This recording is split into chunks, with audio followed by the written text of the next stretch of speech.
కలుగును గాక. ఈరోజు మనకి డిసెంబర్ 25 ప్రపంచంలో క్రిస్మస్ ఆరాధనలు జరుగుతున్నవండి. మరి ప్రపంచంలో చాలా చోట్ల ఎవరికి నచ్చిన డేట్లో వారు క్రిస్మస్ సంబరాలు జరుపుకుంటారు. కానీ క్రిస్మస్ ఆరాధన అనేది ప్రపంచవ్యాప్తంగా డిసెంబర్ 25వ తేదీన అప్పట్లో ఆనాటి కాలంలో గ్రెగేరియన్ క్యాలెండర్ని బట్టి అయితే క్రిస్మస్ అనేది మనం జరుపుకోవడానికి కారణం ఏమిటి, అసలు ఏమిటి, దీంట్లో ఉన్నటువంటి విషయం మనం తెలుసుకుందాం. అయితే అన్నిటికీ బైబిల్ అండి, ఏదైనా బైబిల్ బట్టి మనం వెళ్ళాలి. బైబిల్ గ్రంథం అనేది పరిశుద్ధ గ్రంథం. మనకి ఆ దేవాది దేవుడు మరి అనేక భక్తుల ద్వారా మన చేతికి ఇవ్వడం జరిగింది కనుక బైబిల్ని మనం ఆదర్శంగా తీసుకుని బైబిల్లో ఉన్నటువంటి విషయాన్ని మనం గమనిద్దాము. సంఖ్యాకాండము 24వ అధ్యాయము 17వ వచనం అండి. సంఖ్యాకాండము 24వ అధ్యాయము 17వ వచనం. ఆయనను చూచుచున్నాను గాని ప్రస్తుతం ఉన్నట్టు కాదు. ఆయనను చూచుచున్నాను గాని సమీపమున్నట్టు కాదు. నక్షత్రము యాకోబులో ఉదయించును, రాజదండము ఇశ్రాయేలు నుండి లేచిన. చాలా చిన్న ప్రార్థన చేసుకున్నాం. ప్రేమ నమ్మకము గల ప్రభువా, మీకు వందనములు స్తోత్రములు తండ్రి. నాయన ఈ యొక్క లేఖనములను బట్టి ఆయన ఈ క్రిస్మస్ ఆరాధనలో ప్రభువా ఆయన మేము చదువుకొని ఉన్నాము. మీకు వందనములు స్తోత్రములు ప్రభువా. నన్ను మరుగుపరచండి, మీరు మాట్లాడండి నాయన. నా తండ్రి ఈ యొక్క పుట్టినరోజు సందర్భంగా ప్రభువా నాయన నీ జన్మదిన సందర్భంగా మీ వాక్యమును చెప్పుచుండగా మమ్మల్ని మరుగుపరిచి నాయన అనేక విషయములు బయలుపరిచి బిడ్డలందరి హృదయాల్లో మా హృదయాల్లో బయలుపరచుకుంటానికి సహాయం చేయమని ఘనతామయం ప్రభావం మీరు పొందమని మా ప్రభువు రక్షకుడైన యేసుక్రీస్తు పెట్టుకుంటున్నాం తండ్రి. ఆమేన్. ఈ సంఘం ఇక్కడ మనం చూసినట్లయితే సంఖ్యాకాండము 24వ అధ్యాయం 17వ వచనంలో ఈ సంఖ్యాకాండం రాసినటువంటి వారు ఎవరంటే మోషే గారండి. ఆ మోషే గారు రాసినటువంటి ఈ గ్రంథంలో ఆనాడు పరిశుద్ధాత్మ ద్వారా రాయబడ్డది. అయితే ఇక్కడ ఆయనను చూచుచున్నాను గాని ప్రస్తుతం ఉన్నట్టు కాదు, ఆయనను చూచుచున్నాను గాని సమీపం ఉన్నట్టు కాదు. నక్షత్రము యాకోబులో ఉదయించును, రాజదండము ఇశ్రాయేలులో నుండి లేచును. ఇక్కడ ఆయనను చూచుచున్నాను గాని అంటే దేవుడిని చూస్తున్నాం కానీ ప్రస్తుతం ఉన్నట్టు కాదు. మరి ఎలా చూస్తున్నాం మనం? మన విశ్వాసం ద్వారా, మన ప్రార్థనల ద్వారా, మన వినే వాక్యాల ద్వారా దేవుడు ఉన్నాడన్న ఒక విశ్వాసం, ఒక నమ్మకము, పరలోక రాజ్యం అన్నది ఒక నమ్మకము. అంటే చూచుచున్నాం. ఎలా చూస్తున్నాం? ఆది యొక్క వాక్యం ఉండెను, వాక్యము దేవుడి యొక్క ఉండెను, వాక్యము దేవుడై ఉండెను. యోహాను సువార్త 1వ అధ్యాయం 1వ వచనంలో అంటే వాక్యము దేవుడై ఉన్నాడు. నువ్వు చూస్తున్నావా లేదా? చూస్తున్నావు.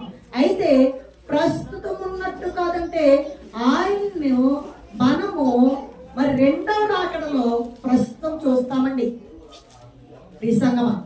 అదే విధంగా మనం ఆయనను చూస్తున్నాను కానీ సమీపం ఉన్నట్టు కాదు. ఆయన చూస్తున్నాం, ఆయన మన దగ్గరగా ఉన్నట్టు కాదండి. ఆయన పరలోక రాజ్యంలో విజ్ఞాపన చేస్తున్నాడు. అయితే ప్రస్తుతం పరిశుద్ధాత్మ దేవుడు మన మధ్య ఉన్నాడు. అది ఏంటి అంటే మనము ఆత్మ ద్వారా ఆయనను ఏం చేస్తున్నామండి? వేడుకుంటున్నాం. కానీ ఆయన మన దగ్గర సమీపంగా డైరెక్ట్ గా లేడండి. అయితే నక్షత్రము యాకోబులో ఉదయించును. ఇది గొప్ప నక్షత్రం అండి. ఈ నక్షత్రం గురించి ఎప్పుడో పుట్టవలసిన కొన్ని వేల సంవత్సరాల క్రితము మరి దేవాది దేవుడు తన కుమారుణ్ణి ఈ లోకానికి పంపిస్తాను అని చెప్పిన రీతిగా ఇక్కడ యాకోబులో నుండి నక్షత్రం ఉదయించునని మోషే ద్వారా రాయబడ్డది. యాకోబు ఎవరు? అబ్రహాము కుమారుడు ఇస్సాకు, ఇస్సాకు కుమారుడు యాకోబు, యాకోబు కుమారుడు యోధ. ఆ యోధ ద్వారా తామారు నందు మరల ఇద్దరు బట్టలు పడతారు. దీనిని బట్టి ఏంటంటే అబ్రహాము కుమారుడు ఇస్సాకు, ఇస్సాకు కుమారుడు యాకోబు. ఈ యాకోబుని దేవుడు ఆశీర్వదించాడు. ఆ యాకోబులో నుండే ఒక నక్షత్రం వస్తుంది. ఆ నక్షత్రమే యేసుక్రీస్తు వారు. దేవుని మహిమ కలుగును గాక. అయితే ఆ నక్షత్రము ఏంటి అంటే, ఆ యొక్క యేసు ప్రభు వారు పుట్టినప్పుడు ఎలా తెలిసిందండి అంటే, ముందుగానే లేఖనాల్లో రాయబడ్డాయి. అందుకనే అక్కడ మనం చూసినట్లయితే మత్తయి సువార్త 2వ అధ్యాయము 1-2 వచనంలో అక్కడ ఒక మాట కనిపిస్తుందండి నక్షత్రం గురించి. మత్తయి సువార్త 2వ అధ్యాయము 1-2 వచనంలో, రాజైన హేరోదు దినములలో యూదయ దేశపు బెత్లెహేములో యేసు పుట్టిన పిమ్మట ఇదిగో తూర్పు దేశపు జ్ఞానులు యెరూషలేమునకు వచ్చి, యూదుల రాజుగా పుట్టిన వాడు ఎక్కడన్నాడు? తూర్పు దిక్కున మేము ఆయన నక్షత్రమును చూసి ఆయనను పూజింపవచ్చు. మీ చాలమ్మ. తూర్పు దేశమున ఆయన నక్షత్రమును చూసి ఆయనను పూజింపవచ్చితిమి అని జ్ఞానులు హేరోదు రాజుతో తెలియజేశారండి. తూర్పు దేశంలో నక్షత్రం వెలిసింది. ఆ నక్షత్రం ఏమి తెలియజేసింది? ఆ నక్షత్రం ఏమి తెలియజేసింది? ఏమి తెలియజేయలేదా? ఆ నక్షత్రం ఏమి తెలియజేసింది? ఎక్కడికి తెలియజేసింది? బెత్లెహేములో ఎవరున్నారు? యేసు ప్రభువు అక్కడ ఎవరున్నారు? పుట్టారండి. అంటే ఆ యేసు ప్రభువు పుట్టిన వెంటనే నక్షత్రము ఆకాశంలో తూర్పు దిక్కున ఏమైందండి? ప్రత్యక్షమైంది. ఆ నక్షత్రం ఏమిటి అంటే, యేసు ప్రభువు వారు పుట్టుకల గురించి తెలియజేసే ఒక ఫ్లెక్సీ. అంటే మొట్టమొదటి పాంప్లెట్ ఏది అంటే, లేదా మొట్టమొదటి ఫ్లెక్సీ ఏదంటే, లేదా మొట్టమొదటి ఇన్విటేషన్ ఏది అంటే ఆ నక్షత్రం అండి. దేవుడికి మహిమ కలుగును గాక.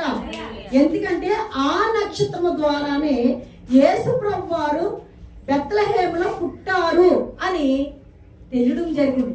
అంటే ఆ నక్షత్రం ఎక్కడ వచ్చింది? తూర్పు దిక్కున ఆకాశంలో వచ్చింది. అది ఎవరు గమనించారు? జ్ఞానులు ఉన్నారు. ఆ నాటకాలంలో శాస్త్రులు ఉన్నారు, పరిసయ్యులు ఉన్నారు, జ్ఞానులు ఉన్నారు, నిరుపేదలు ఉన్నారు, సామాన్య జనం ఉన్నారు, అనేక మంది ఉన్నారండి. కానీ ఆ నక్షత్రం చూసిన వారు ఎవరు? జ్ఞానులు మాత్రమే. ఎందుకు తెలుసా? జ్ఞానులు ఆ నాటకాలంలో ఉన్నటువంటి గ్రంథాలను చదివి లోకంలో జరిగినటువంటి వింతలు విశేషాలను బయలుపరుస్తూ ఉండేవారటండి. జ్ఞాని అంటే చాలా తెలివైన వాడు. అటువంటి జ్ఞానులు మరి వారి యొక్క గ్రంథాలు చూసినప్పుడు, ఒక గొప్ప వ్యక్తి పుట్టినప్పుడు, ఒక మహాపురుషుడు పుట్టినప్పుడు తూర్పు దిక్కున ఒక నక్షత్రము పుడుతుంది అని ఆల్రెడీ చదివి ఉన్నారటండి వాడు. అందుకని తూర్పు దిక్కున ఎప్పుడైతే నక్షత్రము ఉద్భవించిందో ఆ జ్ఞానులు ఏం చేస్తారంటే, తప్పనిసరిగా ఒక మహానుభావుడు ఎక్కడో పుట్టి ఉన్నాడు అని తెలుసుకుని తూర్పు దిక్కు నుండి ప్రయాణం అయ్యారన్నమాట. అయితే ఆ నక్షత్రము మొట్టమొదటిగా ఫ్లెక్సీ, లేదా మొట్టమొదటిగా ఇన్విటేషన్, లేదా మొట్టమొదటి పాంప్లెట్.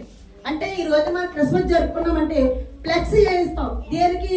ఈ రోజు పలానా సంఘం వారు పలానా రోజున క్రిస్మస్ జరుగుతుంది అని ఒక ఫ్లెక్సీ వేస్తున్నామండి ప్రతి సంఘం ప్రపంచంలో. అంటే అది ఏం తెలియజేస్తుంది? ఆ ప్రాంతాన్ని తెలియజేస్తుంది. అది ఏం తెలియజేస్తుంది? ఆ చర్చిని తెలియజేస్తుంది. అది ఏం తెలియజేస్తుంది?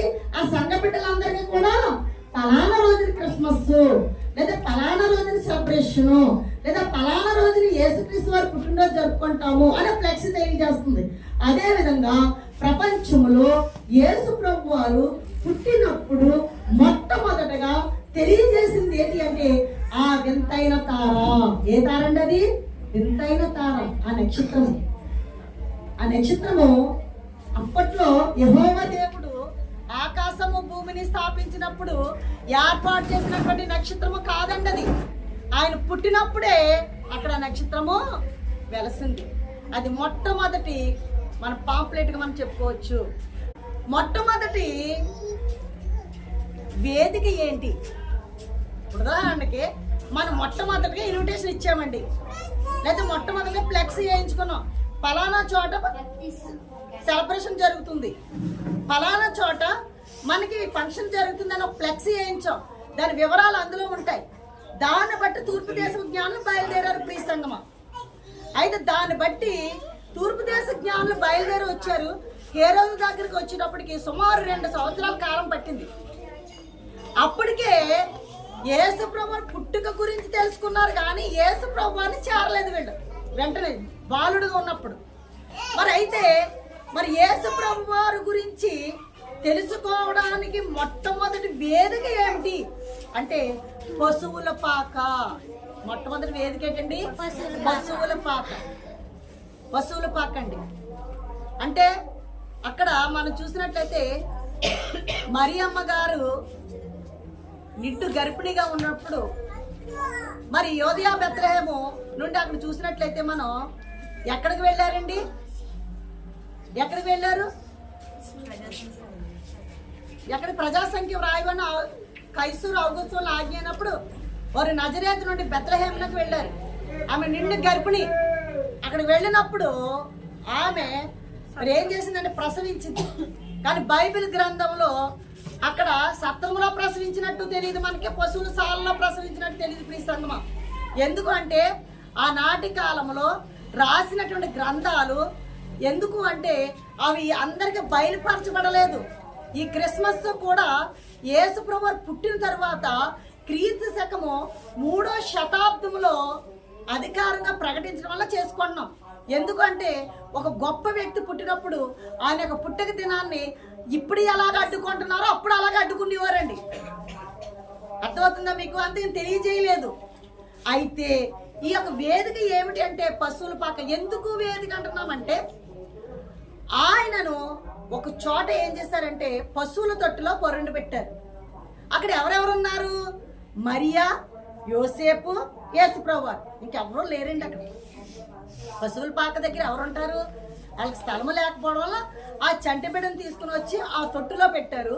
ఆ తొట్టులో పెట్టినప్పుడు మరియా గారు ఉన్నారు, యేసు ప్రభు వారు ఉన్నారు. అది మొట్టమొదటి యేసు ప్రభు వారికి ఏంటి అంటే అది వేదిక. అంటే ప్రపంచంలో ఇప్పటికి కూడా అందరి నోటంట వచ్చింది ఏంటంటే పశువుల పాకలో, అంటే పశువుల తొట్టిలో పొరుండబెట్టారు. అది వేదిక. అక్కడికి ఎవరు వచ్చారు? ఎవరు తెలియజేశారు అంటే మొట్టమొదటి ప్రసంగికుడు ఎవరు?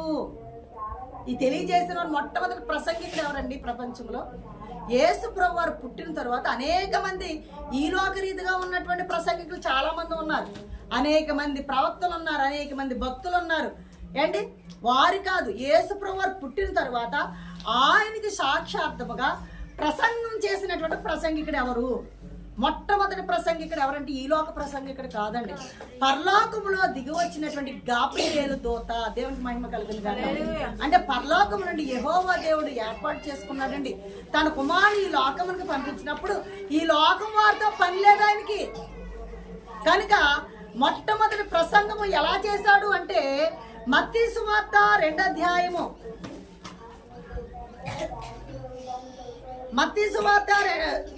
లోకా సువార్త 2వ అధ్యాయము 8, 9, 10 వచనాలు చూడండి. ఆ దేశంలో కొందరు గొర్రెల కాపరులు పొలములో ఉండి రాత్రి వేళ తమ మందను కాచుకొనుచుండగా అది ప్రభు దూత వారి యొద్దకు వచ్చి నిలిచెను. ప్రభు మహిమ వారి చుట్టూ ప్రకాశించినందున వారి మిక్కిలి భయపడిరి. అయితే ఆ దూత భయపడకుడి, ఇదిగో ప్రజలందరికీ కలగబోవు మహా సంతోషకరమైన సువర్తమానము నేను మీకు కలుగజేయుదును. దావీదు పట్టణమందు నేడు రక్షకుడు మీ వరకు పుట్టి ఉన్నాడు, ఈయన ప్రభు అయిన క్రీస్తు. చూడండి, దానికి ఇదే మీ కానవాలు. ఒక శిశువు పొత్తి గుడ్డలతో చుట్టబడి ఒక తొట్టిలో పండుకొని ఉండటం మీరు చూచెదరని వారితో చెప్పాను. మొట్టమొదటి ప్రసంగం అండి. ఈ మొట్టమొదటి ప్రసంగము యేసు ప్రభు వారి గురించి చెప్పిన వారు ఎవరు తెలుసా? అక్కడ సంఘస్థులు ఎవరు తెలుసండి? కొందరు గొర్రెల కాపరులు. ఇక్కడ సంఘస్థులు ఎవరండి? మొట్టమొదటి సంఘస్థులు ఎవరు? గొర్రెల కాపరులు. అందులో తెలివైన వారు కాదు, బాగా చదువుకున్న వారు కాదు, గొప్పవారు కాదు, గొప్ప ధనవంతులు కాదు. అలాగని గొర్రెల కాపరులు అంటే ఇశ్రాయేలీలో 12 గోత్రములలో ఉన్నటువంటి వారు కొందరండి. అలాగని వారు చిన్న చూపు చూడడానికి వీలు లేదు. అయితే గొర్రెల కాపరులు మొట్టమొదటి సంఘస్థులు. అదే చిన్న సంఘము. వారి దగ్గరికి వెళ్ళారు ఎవరంటే గబ్రియేలు దూత. ఎక్కడి నుంచి వచ్చింది? పరలోకం నుండి తండ్రి అయినటువంటి యెహోవా దేవుడు పంపించినటువంటి దూత. ఆ దూత ప్రసంగిస్తుందండి. ప్రసంగిస్తుంది. ఏమని ప్రసంగిస్తుంది? అక్కడ మనం చూసినట్లయితే అక్కడ ప్రభు మహిమ వారి చుట్టూ ప్రకాశించిందంట. ఈయన అక్కడ తొట్టిలో ఉంటే ప్రభు మహిమ అక్కడికి ఎలా వెళ్ళిందండి అంటే దేవుని యొక్క పుట్టిక, దేవదూత ద్వారా దేవుని యొక్క మహిమ అక్కడికి వచ్చి ఆ యొక్క మొదటి సంఘంగా ఉన్నటువంటి ఆ గొర్రెల కాపర్ల చుట్టూ ప్రకాశిస్తే వారు భయపడితే అప్పుడు చెబుతుంది చూడండి ఇక్కడ, ఆ దూత భయపడకుడి, ఇదిగో ప్రజలందరికీ కలగబో మహాసంతోషకరమైన సువర్తమానము నేను మీకు తెలియజే. సువర్తమానం అంటే మంచి వార్త. ఏదేంటిది? ఒక చోట, ఒక ఊరా, ఒక పట్టణమా, ఒక ప్రాంతమా, ఒక గ్రామమా, ఒక మండలమా, ఒక జిల్లా, ఒక రాష్ట్రమా, ఒక దేశమా కాదండి. ఏంటంటే అక్కడ చూసినట్లయితే ఏమంటున్నాడు అక్కడ? ప్రజలందరికీ అంటే మనుషులైనటువంటి వారు ఎక్కడైతే జీవిస్తారో, పశువులు జంతువులు కాదండి, ప్రజలందరూ అంటే ప్రజలైనటువంటి వారు ఏ ఏ ప్రాంతాల్లో, ఏ మారుమూల ప్రాంతాలు కానీ ఎక్కడ జీవించినా ప్రజలందరికీ కలగ మహా సంతోషకరమైన సువార్త మంచి వార్త అనమాట. తూర్పు పడమర ఉత్తర దక్షిణాల్లో భూభాగం ఎక్కడైతే ఉంటుందో, మనుషులు ఎక్కడైతే నివసిస్తారో ఆ మనుషులందరికీ కూడా ఇక్కడ మహా సంతోషకరం సువర్తమానము చెప్పిన వారు మొదటి ప్రసంగికుడు గబ్రియేలు దేవదూత అండి. ఆ ప్రసంగం ఏం చేస్తున్నాడు? ఆ వాక్యం ఏం చెప్తున్నాడు? ఇక్కడ ఏమని బోధిస్తున్నాడో చూడండి. అక్కడ మనం చూసినట్లయితే ఏమన్నా దానికి ఇదే మీకు ఆనవాలు. ఒక ఆనవాలు ఉంది. ఒక శిశువు పొత్తు గుడ్డులతో చుట్టబడి ఒక తొట్టిలో పండుకుని మీరు చూచేద్దరని వారితో చెప్పాను అండి. ఒక శిశువు పొత్తుకుంటతో, మరి రాజులకు రాజు అంటాము, యూదులకు రాజు అంటున్నాము, గొప్పవాడు అంటున్నాము, గొప్ప ధనవంతుడు అంటున్నాము. మరి మనం యేసయ్యను పొత్తుగుడ్డలు అంటే ఏంటండి? ఎటువంటి గుడ్డలు పొత్తుగుడ్డలు అంటే? పొత్తుగుడ్డలు అంటే అర్థం ఏంటండి? ఎవరైనా స్త్రీ ప్రసవించింది అనుకోండి, పుట్టినటువంటి బిడ్డకు అమ్మో మగ పిల్లడు పుట్టాడని ఎంతో సంతోషంగా పట్టు వస్త్రాలు తెచ్చి పక్కన వేస్తారా? పట్టు వస్త్రాలు తెచ్చి పక్కన వేస్తే ఏమవుతుంది? గుచ్చుకుంటాయండి శరీరానికి. పొత్తుగుడ్డలు అంటే ఏంటి? మెత్తనవి, సున్నితమైనవి, ఏంటి స్మూత్గా ఉన్నవి, పేదరికానికి సంబంధించినవి, పేదవారు వాడేవి. ఎంత ధనవంతుడు పుట్టినా ఈ లోకంలో పుట్టినప్పుడు ఆ ధనవంతుడు కూడా వాడేసిన బట్టలనే కొత్త గుడ్లకి ఉపయోగిస్తారని మీరు గమనించండి. అంటే అక్కడ ఆనవాళ్ళు చెప్పింది. ఎప్పుడైతే ఆనవాళ్ళు చెప్పిందో ఈ సంఘస్థులు ఏం చేశారంటే గొర్రెల కాపర్లైన సంఘస్థులు ఎక్కడికి బయలుదేరారు? అక్కడ బయలుదేరడానికి సిద్ధంగా ఉన్నప్పుడు ఆ దూతతో పాటు ఇలాగ యూత్ వారిలాగా పాటలకి పాడడానికి సిద్ధమైందంటే ఒక క్వైరు, పాటలు పాడే సమూహం వచ్చిందంటే ఎవరు? ఆకాశము నుండి ఆ గబ్రియేలు దూతతో పాటు చూడండి మత్తయి సువార్త 2:13 వెంటనే పరలోక సైన్య సమూహము ఆ దూతతో కూడా ఉండి సర్వోన్నతమైన స్థలములలో దేవునికి మహిమయు ఆయనకి ఇష్టమైన మనుషులకు భూమి మీద సమాధానము కలుగునుగా కానీ దేవుని స్తోత్రము చేయుచుండెను. దేవుని స్తోత్రం అంటే పాటలు పాడుతూ ఉన్నారటండి. ఎక్కడ పాడుతున్నారంటే అక్కడ వేదికను ఏర్పాటు చేశారు చూస్తారా? తొట్టే, పశువుల పక్క తొట్టే. అక్కడ యేసుప్రభు దగ్గరికి వెళ్ళలేదండి దేవదూతలు. యేసుప్రభు దగ్గరికి ఎందుకు వెళ్తారు? వెళ్ళాల్సిన అవసరం లేదు. యేసుప్రభు ఆల్రెడీ నాకు తెలుసు. మా దేవాది దేవుడు యెహోవా దేవుడి యొక్క కుమారుడు, మా దేవుడి యొక్క కుమారుడును ఇతను మేము పరిచయం చేయడానికి ఉన్నాము అని ఆ దేవదూతలకు తెలుసు. కనుక యేసుప్రభు దగ్గర కాదండి ఇది పాడతా. ఎవరి దగ్గర పాడారు తెలుసా? ఈ పాట ఎవరి దగ్గర పాడారు? సంఘస్థులు ఎక్కడ పాడతారు? పాటలు పాడాలంటే ఎక్కడ పాడతారండి మీరు? చర్చిలో పాడతాం. చర్చిలో ఎవరు ఉంటారు? దైవజనులు. ఇంకెవరు ఉంటారు? యూత్ వారు కానీ పిల్లలు కానీ పాటలు పాడితే ఇంకా చర్చిలో ఎవరు ఉంటారండి? సంఘస్థులు అందరూ ఉంటారండి చర్చిలో. అలాగే గొర్రెల కాపర్లు ఇక్కడ సంఘస్థులుగా ఉన్నారు. ఇక్కడ దేవదూత ఏమో గబ్రియల్ దేవదూత ప్రసంగికుడిగా ఉన్నాడు. పాటలేమో దూత సమూహం పాడుతుంది ఆ దేవాదేవుడు. కానీ ఈయన ఎక్కడ ఉన్నాడు? పశువుల తట్టులో ఉన్నాడు. ఇక్కడ కూడా యేసు ప్రభువు ఎక్కడ ఉన్నారు? పరలోకంలో ఉన్నాడు. ఇప్పుడు మనం ఏం చేస్తున్నాం? సంఘం ఉంది, వాక్యం చెప్తున్నాము, పాటలు పాడుతున్నాం. దేవునికి మహిమ కలుగును గాక. అంటే మొట్టమొదటి ఇన్విటేషన్ లేదా పాంప్లెట్ లేదా ఫ్లెక్సీ నక్షత్రం అంటే అందరికి తెలియజేస్తుంది. వేదిక పశువుల పాక. ఆ పశువుల పాకలో పొరుండబెట్టినటువంటి తొట్టులో పొరుండబెట్టినటువంటి యేసయ్యను ఆ వేదికలో పశువుల తొట్టులో ఉంచారు ఈ సంఘం. అయితే మరి సంఘస్థులు ఎవరంటే గొర్రెల కాపర్లు. మొట్టమొదటి ప్రసంగికుడు ఎవరంటే గబ్రియల్ దేవదూత అండి. పాటలు పాడిన వారు ఎవరంటే దూతల సమూహం. అయితే ఇక్కడ బహుమానాలు తెచ్చిన వారు, బహుమతులు ఏంటి? యేసుప్రభువుకు మొట్టమొదటి బహుమతులు కానుకలు సమర్పించారంట.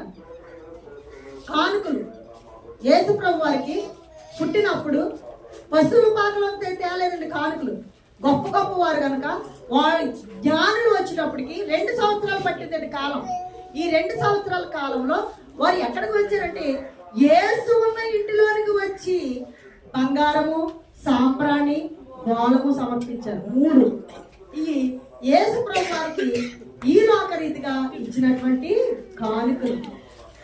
చివరికి ఆయన పుట్టినది మొదలుకొని చనిపోయే వరకు ఆ కానుకల యొక్క ఆధారాన్ని బట్టే ఇక ఈ లోకంలో జరిగింది. మరి మనకి కానుక ఏమిటి అంటే ఈ లోకానికి బహుమతి ఏది అంటే యేసు ప్రభు వారండి. ఈ లోకానికి బహుమతి ఏదండి? యేసు ప్రభు వారు. ఈ లోక బహుమతి అంటే ఈ ప్రజలందరికీ కలగబోవు మహా సంతోషకరమైన సువర్తమానము. ఆ సువర్తమానం అంటే ఒక శిశువు ఎక్కడండి? పొత్తు గుట్టలతో చుట్టబడి ఎక్కడ ఒక తొట్టిలో పొరుండ పెట్టాడు. మీరు చూసేది అన్నాడు. ఆ పొరుండ పెట్టినటువంటి ఆ యేసయ్య మనకు బహుమతి. ఇప్పుడు బహుమతే, అప్పుడు బహుమతే. దీనిని మరి గమనించి ప్రపంచంలో ఉన్నటువంటి అనేక మంది ఏం చేశారంటే యేసు ప్రభు వారిని నమ్ముకోవడం మతము కాదండి. ఇది ఆయన మన కోసం వచ్చినటువంటి గొప్ప బహుమతి. అందుకనే రాజా రామ్మోహన్ రాయ్ ఎంతమంది తెలుసు? ఈయన సతీ సహగమనాన్ని రూపుమాపినటువంటి వ్యక్తి అండి. సతీ సహగమనం అంటే భర్త చనిపోయిన తర్వాత భార్యను తీసుకొచ్చి భర్త పైన పెట్టి అంటించేసి కాలం. మరి రాజా రామ్మోహన్ రాయ్ తన అన్నగారు చనిపోతేనంట తన వదిన గారిని తీసుకుని వచ్చి అన్నగారు చితి మీద అంటే శవం మీద పెట్టి అంటించేశారట. తిను బాగా చదువుకున్నవాడు, మంచి విద్యావంతుడు. అయితే దాన్ని చూసి తన యొక్క మనసు తరుక్కుపోయి ఈయన ఏం చేశాడంటే సంఘ సంస్కృతిగా తయారయ్యాడు. ఏంటంటే ఈ యొక్క సతీ సహగమనాన్ని రూపుమాపాలని చెప్పి ఆనాటి కాలంలో పరిపాలించినటువంటి బ్రిటిష్ వారు విలియం బెంటిక్ను పట్టుకుని ఒక చట్టం రూపొందించి దీనిని మనం రూపుమాపాలి అని చెప్పి ఆయన చెప్తూ ఉన్నాడట. ఏమని అంటే నేను అనేక మత గ్రంథాలను, అనేక మతాలను నేను ఏం చేశాను? అన్వేషించాను. నిరంతరం అన్వేషించి అందులో ఏం తెలుసుకున్నానో తెలుసా? నజరేయుడైన యేసు దైవ కుమారుడైన మెస్సియా నేను తెలుసుకున్నాను అని చెప్పాడట. ఈయన ఒక సనాతన బ్రాహ్మణ కుటుంబానికి చెందిన వ్యక్తి అట. అంత గొప్పవాడట. అయితే ఈయన ఏమంటున్నాడంటే నజరేయుడైనటువంటి యేసు దైవ కుమారుడైన మెస్సియా అని నేను తెలుసుకున్నాను. అంతేకాదు ఆయన వెలుగు వలె పరిశుద్ధుడు. వెలుగు ఎప్పుడు కూడా పరిశుద్ధంగానే ఉంటుందటండి. వెలుగులో ఏం కనిపిస్తాయి? పాపాలు కనిపిస్తాయి. వెలుగు చీకట్లో మనం చేసిన పాపాలు కనిపించవండి. ఆ వెలుగులో వెలుగు వేసినప్పుడు మనం ఏమి తప్పు చేస్తున్నామో కనిపించిపోతాం. అంటే ఆయన ముఖంలో మన రహస్య పాపములు కనబడుతున్నాయి. ఆయన చెప్తున్నాడు ఆయన వెలుగు పరిశుద్ధము, ఆయన నిర్దోషమైన గొర్రె పిల్లట ఆయన చెప్తున్నటువంటి సాక్ష్యము. అంతేకాదు ఆయన ఇంకేమిటంటే దేవదూతలకు ఉన్నట్టు దేవదూతల కన్నా ఉన్నతుడు. ఇంకా ఆయన అన్నాడు ఆత్మలకు జీవాహారం అంటే యేసయ్య. ఆత్మలకు జీవాహారం, ఇంకా సత్యానికి కారణభూతుడు. అంతేకాదు యూదుల యొక్కయు అన్యజనుల యొక్కయు ఆత్మీయ యజమానుడు ఇతను, ఆత్మలకు రాజు అని ఆయన ప్రకటిస్తున్నాడండి. ప్రియ సంగమా, అంటే ఒక సనాతన బ్రాహ్మణుడు, ఒక సనాతనమైనటువంటి రాజా రామ్మోహన్ రాయ్ మరి ఏం చేస్తాడంటే, మరి సంఘ సంస్కర్త, మంచి విగ్రహారాధికుడు, ఇటువంటివన్నీ తొలగించి ఏమని చెప్తున్నాడంటే, అనేకమైన ఇతర బోధనలన్నీ నేను విన్నాను, అన్ని బోధనల కన్నా యేసు ప్రభువు వారు చెప్పినటువంటి బోధనలు సత్యమైనవి, ఆ బోధనలు గొప్పవి అని అక్కడ సంబోధించడం జరిగింది. ప్రియ సంగమా, కానీ ఈ లోకంలో ఆయన ఏమన్నాడంటే, యూదుల యొక్కయు అన్యజనుల యొక్కయు ఆయన ఆత్మల యజమానుడు, ఆత్మలకు రాజై ఉన్నాడు అని ఆయన సంబోధిస్తున్నాడు. మనం ఏం చేస్తున్నామంటే, ఈయన క్రిస్మస్ జరుపుకుంటున్నాం, ఆయన గురించి అంతా తెలుస్తుంది, కానీ మరి ఏం చేస్తున్నామంటే ప్రజలు ఆయన యొక్క విధానాన్ని, ఆయన పుట్టుకను ఏదో సంబరాలుగా జరుపుకుంటున్నారు తప్ప, మరి ఆయన నిజమైన దేవుడు, గొప్ప దేవుడు. మరి ఆనాడు ఆయన నీకోసం నా కోసం ఈ లోకంలో జన్మించాడు.